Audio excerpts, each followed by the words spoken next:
Last Sunday we looked in some detail at the religious establishment that was in place during the ministry of Jesus, and I grouped them into two different groups. Namely, the one group was the chief priests and the Sadducees, and we explained how they are connected. And then we had the scribes and the Pharisees. We talked about how they were connected.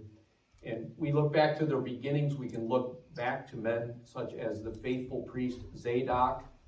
We can look back to men that set their heart to know and teach the laws of God like Ezra. This is their beginning. But the purpose in looking at them in some detail was to consider that though these groups had very good beginnings, very commendable beginnings, they had degraded into something far different by Jesus' day. And Jesus reserved the strongest rebuke for them. He gave them this well-deserved title of hypocrites. And so we looked at the 8 woes that are given to the hypocrites in Matthew 23. And actually, I should say, we only looked at 7 of the 8. I don't know if anyone picked that up, but we only looked at 7. So I'm going to read the 8th one and lead into my message from this. The 8th one is found in Matthew 23 and verse 29 through 38. And I'm going to read from the ESV. Woe to you, scribes and Pharisees, hypocrites! For you build the tombs of the prophets and decorate the monuments of the righteous, saying, if we had lived in the days of our fathers, we would not have taken part with them in shedding the blood of the prophets. But remember, these are hypocrites that are talking. And so Jesus continues saying, verse 31, thus you witness against yourselves that you are the sons of those who murdered the prophets. Fill up then the measure of your fathers. And there's a truth there that we don't have time to look at this morning. But they're going to receive all the judgment that is due this generation. You serpents, you brood of vipers, how are you to escape being sentenced to hell? Therefore, I send you. Now, this is not I sent you. This is I send you. It's a continual statement. I will send you prophets and wise men and scribes, some of whom you will kill and crucify, and some you will flog in your synagogues and persecute from town to town.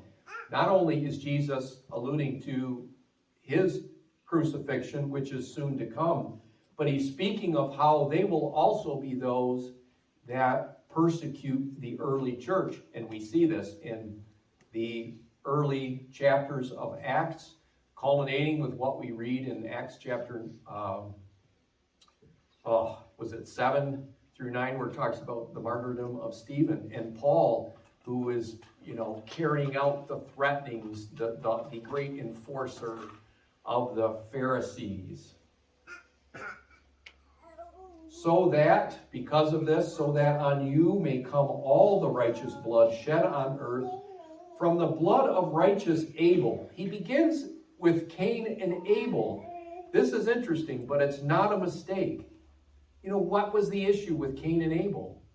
Well, Abel offered a more acceptable sacrifice than Cain. Abel was righteous before God in his actions. What did Cain offer? Cain offered of the works of his hands. It was all about works. And when his sacrifice was not accepted, Cain was moved with great jealousy against his brother, envy, and slew his brother. There's more there than just this little statement, and it deserves some consideration. So he says, from the blood of righteous Abel to the blood of Zechariah, the son of Berechiah, whom you murdered between the sanctuary and the altar. Now, this is spoken of in Chronicles, so it's actually recorded in Scriptures. Truly, I say to you, all these things will come upon this generation. They didn't know that in about 40 years' time, Titus was going to come and destroy Jerusalem, and it was going to be a gruesome slaughter. And so judgment is coming on that generation. O Jerusalem, Jerusalem, the city that kills the prophets and stones those who are sent to it. How often I would have gathered your children together as a hen gathers her brood under her wings, and you were not willing. See, your house is left to you desolate. So this concludes the 8 woes against the scribes and Pharisees. And we see that not only were they the ones that killed, through time, killed the Lord's prophets, but they would be the ones who would yell, "Crucify him." They were the ones that, while he ministered on earth, opposed him in every way that they could, and also tried to prevent other people from receiving him. Eventually, they would be the ones that would cry, "Crucify him," and lead the nation into that chant to crucify him. How is it that the religious establishment, those that were to represent the ministry of God, came to this point? Well, there's several reasons, but our focus, and we began with this last week, our focus has been on this issue of spiritual pride.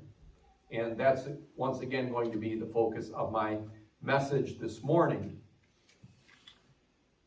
Pride is an exaggerated opinion of self, an exaggerated sense of self, an exaggerated sense of one's accomplishments, an exaggerated notion of one's abilities, and therefore, because of what you feel you've accomplished and what you're able to do, you have this great sense of your own value. This place couldn't exist if it wasn't for me. It's also, and we've looked at this in the past, that pride is actually also an exaggerated sense of our own dignity that keeps us from really, expressing ourselves in worship, being able to pray in the midst of the congregation, being able to relate to other people as we should, because, we have to appear dignified. Oh, it's a terrible thing. But spiritual pride, we're talking about spiritual pride. Spiritual pride is attributing what God has accomplished in us by His Spirit and what God has accomplished through us by the work of His Spirit to self. Again, an exaggerated sense of self, but it's taking the work of the Spirit, a work that only God could do in us and through us, and being lifted up in our own heart because of it. Humility makes its boast in God, magnifies God, glorifies God. But pride makes its boast in itself, magnifies and lifts up itself. Now, Oswald Chambers made the statement, "There is no pride equal to spiritual pride, and no obstinacy equal to spiritual obstinacy, because they are nearest to the throne of God and are most like the devil." Now, let me explain what he means when he says they're most nearest to the throne and most like the devil. Lucifer was probably the greatest of God's creation. And I say that because in Ezekiel chapter 28 and verse 12, and they're prophesying about the prince of Tyre, it's speaking of Lucifer himself.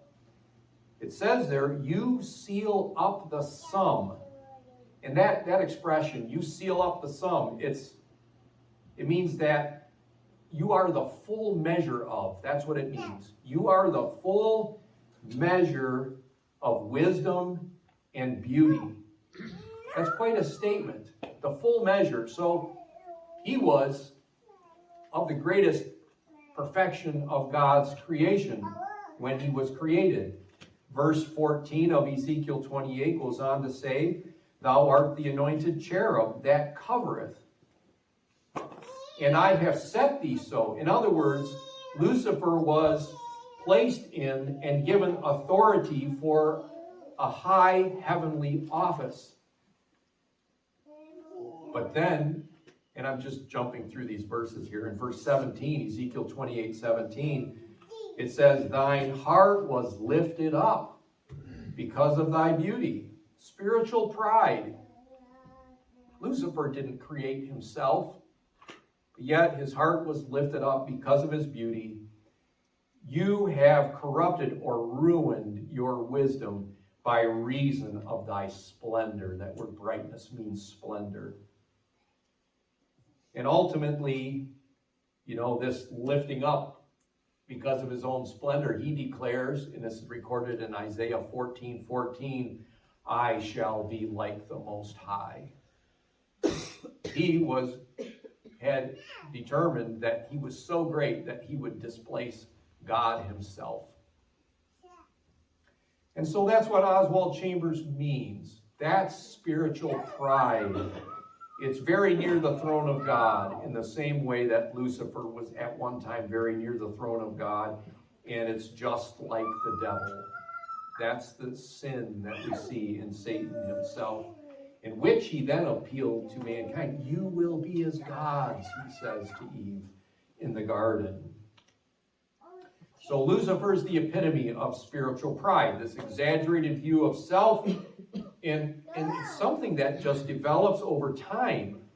That over time, spiritual pride attributes the glory of what God has done in us and through us to ourself. It's a very, subtle and deceptive thing that can creep up in our life.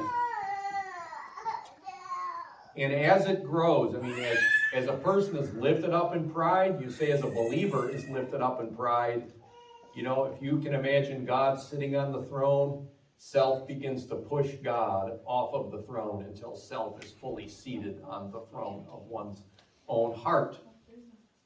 And this is what happened to the ministry of the scribes and the Pharisees. It was no longer about serving God and being obedient to him. It was all about self. Self was now fully seated on the throne. And what did Jesus call them? He said, you're like your father, the devil, and he called them the children of the devil. They're just like their father. And we just looked at the comparison. The same thing that we see in Satan, we saw in these who Jesus called his children. Now, considering those things, let's turn to Romans chapter 2. Romans chapter 2, we're going to start in verse 17, and we're going to look at several verses here. Romans chapter 2 and verse 17. Behold, thou art called a Jew, and restest in the law, and makest thy boast of God, and knowest his will, and approvest. There's a lot of King James wording here. You approvest the things that are more excellent, being instructed out of the law. And you're confident that thou thyself art a guide of the blind, a light of them which are in darkness, an instructor of the foolish, a teacher of babes, which hast the form of knowledge. Now this word form actually means formula. You have the formula of knowledge. You have the secret recipe of knowledge and of truth in the law. Now, understand the context is Paul is writing this to Jewish converts. And he directly confronts the spiritual pride that existed within the nation. We see the epitome of it in the scribes and Pharisees and the Sadducees and so forth. But it is a pride that exists in the whole nation. What does he say? They have a security in their pedigree. We are the children of promise. We come from Isaac. Our God is the God of Abraham, Isaac, and Jacob. We are their children, and the promises of God are directed to us as a nation. We have circumcision. We have the proof, the sign of circumcision. We're the chosen one. The law of God was entrusted to us, to this people. We have the temple. God's temple is in Jerusalem. Nowhere else on the earth. This was the spiritual pride of the nation of Israel. It's interesting, John the Baptist, when the revival of John the Baptist began, and it was a revival of repentance to prepare the way of the nation for the coming Messiah who was soon to come. I mean, I don't know when the revival of John began, but within weeks, Jesus would begin to be revealed. And so you can see John's out in the Jordan baptizing, and people begin to pour out of the cities and come to be baptized of John. And he's seeing them come. And it says in Luke chapter 3, verses 7 and 9, "Then said he to the multitude that came forth to be baptized of him, O generation of vipers, who has warned you to flee from the wrath to come?" And he's pointing once again for the judgment of God that is soon to come on Jerusalem. Who's warned you to flee from the wrath to come? Verse 8, "Bring forth therefore fruits worthy of repentance." It's not enough that you just come and be baptized and you're part of this whole revival that's going on. Your life needs to begin to show that you have a repentant spirit. And by the way, what is God looking for? He's looking for fruit. And John the Baptist so clearly says, you bring forth fruit. That's what God is looking for. And begin not to say within yourselves, we have Abraham as our father. For I say unto you that God is able of these stones to raise up children unto Abraham. That's quite a statement. And now also the axe is laid unto the root of the trees. The nation was just described as this tree that was all leaves and no fruit. It was this big, beautiful plant, but yet there wasn't a reality of God's message. The axe is laid to the root of the trees. Every tree, therefore, which bringeth not forth good fruit is hewn down and cast into the fire. They were boasting in the leaves and the branches, but they had no fruit.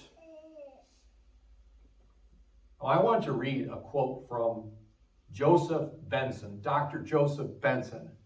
Now, Dr. Joseph Benson wrote this in the late 1700s. He actually worked with John Wesley through the whole Methodism revival, if you will. In fact, a lot of the way the church is structured today, and not just Methodist churches, but the way we do church in the United States and in Britain, the Sunday school, and the time of worship, and the way leadership is established in the church, a lot of that came out of this revival of Methodism that happened at that time, especially Sunday school. There was what was called the Sunday school revival, and I speak on that on occasion, but the church is instrumental for the education, for keeping alive education in the world and the Word of God. It's really quite incredible. So this is the time, and Joseph Benson is writing, and I'm giving his credentials here. It's worth listening to what he had to say. He says, it is almost incredible how great the presumption of the Jews was on this their relation to Abraham. Abraham, says the Talmud. Now, I'm going to pause, okay? I'm going to digress for a moment, but I think it's important because it helps us understand the scribes and Pharisees. Jesus said something to them in Matthew 15.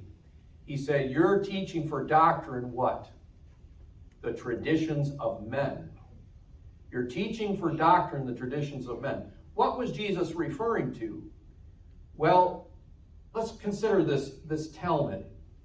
there was this notion that when God gave the law to Moses, when we looked at this recently, Moses recorded the law, but the Lord also gave an oral law. He said things to Moses that Moses didn't write down. So some of the law, they said, was passed down through the written law, the Torah. So don't ever confuse the Torah and the Talmud, okay? There was this oral tradition that was passed down through generations that they said, well, this is the things that God said that weren't written down. Interesting. These are the words of God, but there's no proof that they aren't. Well, they eventually wrote down this oral law of God, and that's the Talmud. These are the traditions of men that Jesus is speaking of. He says, you're teaching for the law, the Talmud. These traditions of men. They're not, it's adding to the Word of God, right? Now, we're going to read a ridiculous thing that it says in the Talmud right here. So let's get back to Joseph Benjamin. Abraham, says the Talmud, a book in high repute among them, sits near the gates of hell and does not permit any wicked Israelite to go down into it. So Abraham's running interference lest any Jew should ever go to hell. And Justin informs us that the Jewish rabbins assured them. And by the way, from the Talmud we get rabbinical Judaism. This is who the scribes and Pharisees were. Rabbinical Judaism. And it's founded on the Talmud, not on the Torah. So Justin, who was a historian, informs us that the Jewish rabbins assured them that being Abraham's seed, and though they continued in disobedience to God and in infidelity, the kingdom of heaven should still be given to them. So these are the traditions of men that they're teaching as if they were doctrine. And, listen, we better be careful that we don't just shake our heads at those arrogant Jews. Benson goes on to say this: it is to be feared that many professors of Christianity build their hopes of salvation on a foundation equally false, depending on their baptism, their knowledge, their orthodoxy. Orthodoxy is an adherence to an acceptable practice of religion. We could say, we look at this is the way we worship at Mount Zion Assembly, right? That kind of an attitude. We do it right, and everyone else does it wrong. Now, I don't have time to give a balance to this. I'm not saying that we should embrace what everyone else does and that we shouldn't do what we do, all right?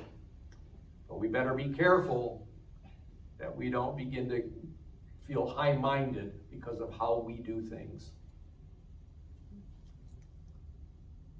So Christians can feel equally false depending on our baptism, our knowledge, our orthodoxy, our forms of godliness, their deeds of charity, or their fancied interest in the merits of Christ, while they live in sin and are lukewarm and negligent in pursuit of that holiness without which no man shall see the Lord. What a thought-provoking statement. Let's continue reading in Romans 2, verse 21. Thou therefore that teaches another, teachest thou not thyself? Thou that preachest a man should not steal, do you steal?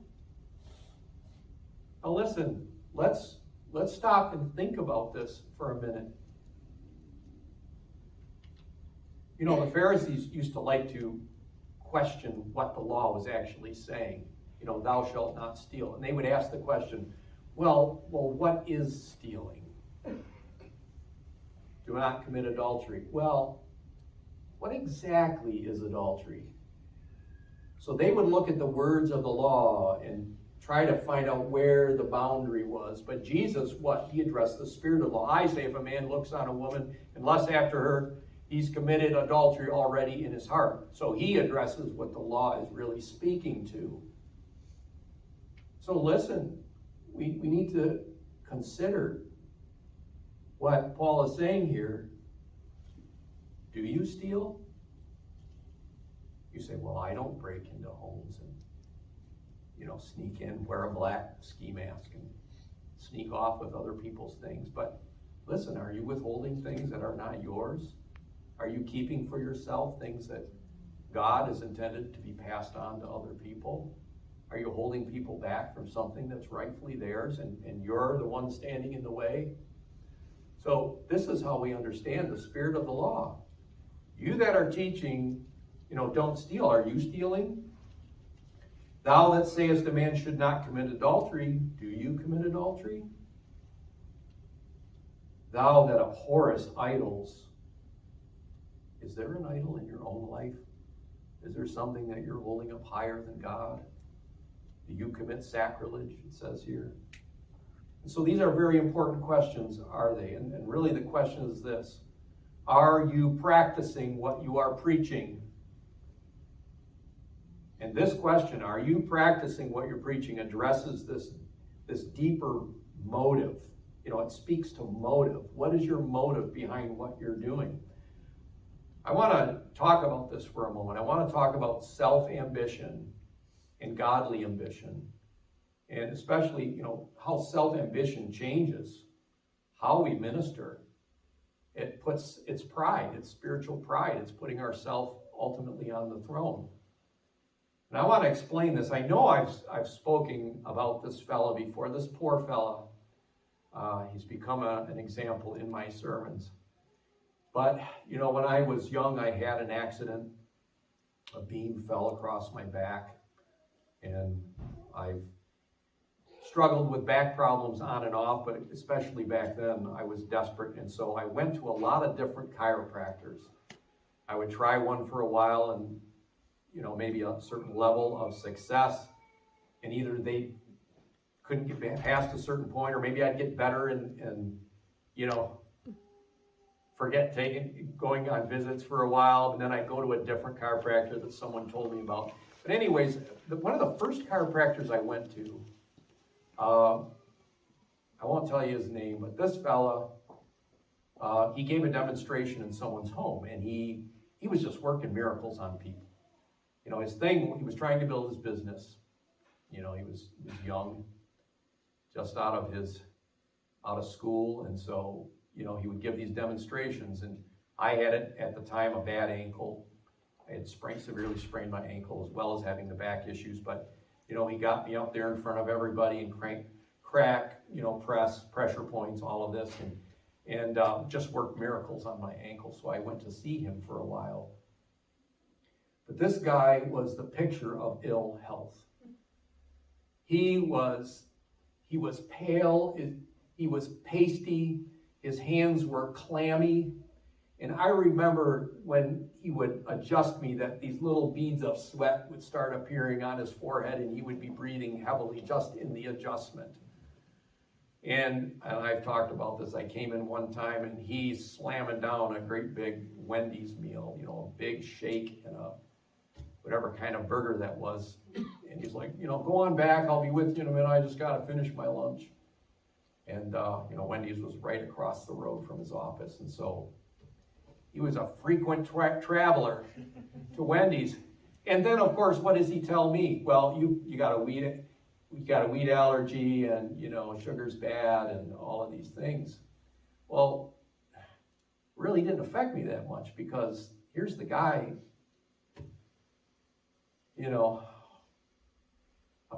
it's so apparent that he was so unhealthy. Well, years later, I went to this other chiropractor, call him Dr. J. But this guy, when he walked into the room, he was tall and lean and just glowed health. I mean, he was incredible. He's like, yep, you did all these pressure points and tests, and yep, we can fix you. And by the way, right before I was leaving his office, he says, by the way, no sugar, no wheat, no dairy. All right? So I'll see you next week. And I staggered out of there. This guy just blew my life apart. But the thing was, this guy did not eat wheat. He did not eat dairy. He did not eat sugar. And he just glowed health. His life, in his life, he exuded everything that he required of his patients. And it was obvious. And there was a certain inspiration there. And I remember for, several weeks I went along with this fellow's program. So it wasn't his fault that I eventually failed. It was mine. But you see the difference of what I'm saying. We call, this, the business that a doctor has, we call it their practice, right? Their practice. And it's interesting. A practice is a repeated exercise or performance or an activity or a skill that you do over and over through time, and you maintain a proficiency in it. That's why we call it a practice. Because a doctor or a medical person is maintaining a proficiency of health and knowledge that we're to be able to glean from.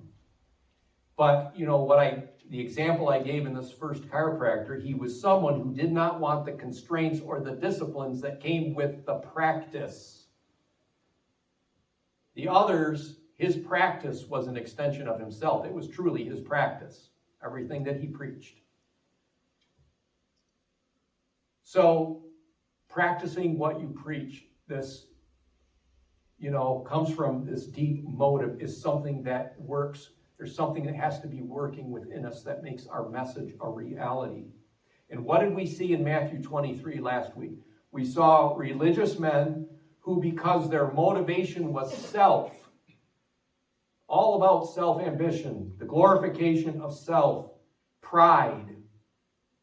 When that becomes our motive in God's ministry, there's a conflict between the two, and over time we will not practice what we preach. Our life will deviate from the message. It just has to.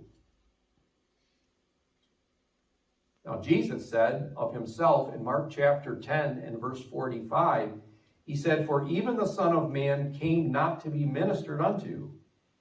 Well, this thought of being ministered unto, that's selfish ambition.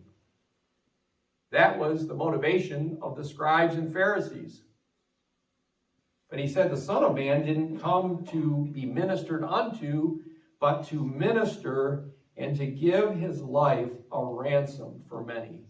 That's godly ambition. To minister on God's behalf and even to lay down your life in the same way that Jesus laid down his life for others. When we practice what we preach, our life becomes the message. And we see this in the Apostle Paul's life. He was able to say in Philippians 3:17, and again I'll read this from the ESV, "Brothers, join in imitating me." What boldness! But he was confident because his motivation was to please the Lord. He said, "Join in imitating me and keep your eyes on those who walk according to the example you have in us." This word example is interesting. It means a die that is struck with a hammer. A die is something that has a shape or a symbol or something on it, and it's stamped into a piece of wood or into a piece of metal, but it takes on the exact image of the die, right? That's what it means to be an example, to reproduce the exact image. If we practice what we preach, we become an example.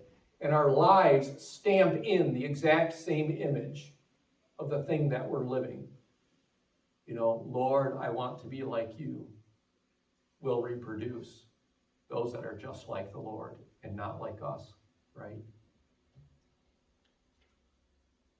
We reproduce what we are. What we see with the priesthood. We're looking at the priesthood, the failure of the priesthood in Jesus' day. But originally, we see that the priest was to offer atonement for himself and then offer atonement for the people. It was an act that was a reality in their own life before they could minister to other people. And God's intention is that we practice what we preach so that we can lead people into our experience. We can lead people into the thing that that's already become a reality in our life. Right? Let's continue in Romans chapter 2, verse 23. Thou that makest thy boast of the law, through breaking the law, dishonorest thou God? For the name of God is blasphemed among the Gentiles through you, as it is written. So he's not just excoriating the Jewish believers and saying, hey, you guys are coming into Christianity with all of this provenance, with this pedigree and this boasting, but you're so proud that it stinks to the Gentiles. But he's saying, as it is written, this has been a problem that has existed in the nation. They were to be God's people, but their proud behavior made them a reproach. And unfortunately, the reproach brought on the name of Christ and the Christian community through the public failure of so many great, popular, but hypocritical ministers is all too common. And not even looking at very large and public ministries, their effect is much greater, isn't it? When a man or woman of God that's known throughout the world fails, it becomes a talking point by many. But there's so many just within churches and interactions within the community who aren't practicing what they're preaching. Their lives are lifted up in pride. Self is sitting on the throne instead of the Lord. And they're a reproach. Why are Christians called hypocrites so much? And so many say, I'm not going to go to church. They're a bunch of hypocrites. It's the most common accusation you hear of believers. This problem of spiritual pride. The end result of self-ambition and pride in our life in ministry is eventually we will not be able to reconcile the life that we're living with the message that we're preaching. It's a problem. And we have to be careful that we're not thinking, I'm so glad that I'm not like those Pharisees. Spiritual pride is an enemy that is common to all believers, to all people, but all believers. And so we all have to be constantly on guard, don't we? I read this story. I have to share it with you. Dr. Ironside, he was the pastor of the Moody Church in downtown Chicago. This is a big church, prestigious. To be a pastor at this church is quite a thing. So Dr. Ironside, who was pastor of the prestigious Moody Church in downtown Chicago many years ago, tells the story that he felt that he was not as humble as he should have been. So he asked an older friend what he could do about it, and this friend suggested, make a sandwich board. Now, we might not be familiar with this, but you know what a sandwich board is in advertising? It's a board two boards that are connected by a string over your shoulder. So there's one in front, one in back, and you walk down the street, and you're a walking advertisement. So the friend says, make a sandwich board with the plan of salvation in Scripture on it. Put it on and walk through the business district of Chicago for a whole day. Ironside did what his friend suggested. After he got home, as he took off the sandwich board, he caught himself thinking, there's probably not another person in Chicago that would be willing to do a thing like that. Prideful humility. Isn't it something? Even in our attempts to humble ourselves, we can become proud and begin to focus on ourselves. So I'm just giving this story as an illustration of how deeply pride is ingrained in the human spirit and how real this fight is in each one of us, even among, someone like a Dr. Ironside. We still always have to be on guard that we do not begin to attribute the work that the Spirit of God has done in us or through us to self. It has nothing to do with us. Lord, help us. There's some things that we need to remember. We need to remember that we're created beings. If Lucifer would have remembered this. We need to remember that we are created beings. We were born and we had no say in the matter. It was according to God's understanding of us. We came into a situation in life that we had no control over. It was God in his infinite wisdom that chose for us. And in reality, we have such little control of our destiny. I mean, we can control some things, some choices that we make, but everything that's happening around us, there's nothing that we can do. We have no power to change that. We can't control the future. We know very little about ourselves. Really. We're not even able to discern who we are. Only God knows us perfectly. And only God has the answers, the perfect answer that, satisfies the problem in our life. We have a sinful nature that we can't change without God's help. We should always remember that, and it should humble us. We are only saved by the undeserved favor of God. It was undeserved, but he was so gracious. By his grace we are saved. And then, ultimately, Paul said, it's only by the grace of God that I am what I am. Oh, we need to realize that every day, in everything, all that we do, always saying it's by God's grace. All of these things we need to remember so that we're clothed with humility. And as it says in Colossians that we're clothed with humility of mind. It's a problem with how we think, isn't it? It has to do with what we think about ourselves. And so I want to leave us with that. We must be careful. We make sure that we don't say, oh, those scribes and Pharisees, what a problem. We want to be paying attention to our own heart because, we can slowly begin to be lifted up in our heart. It's an expression the Bible uses often. It was lifted up in his heart.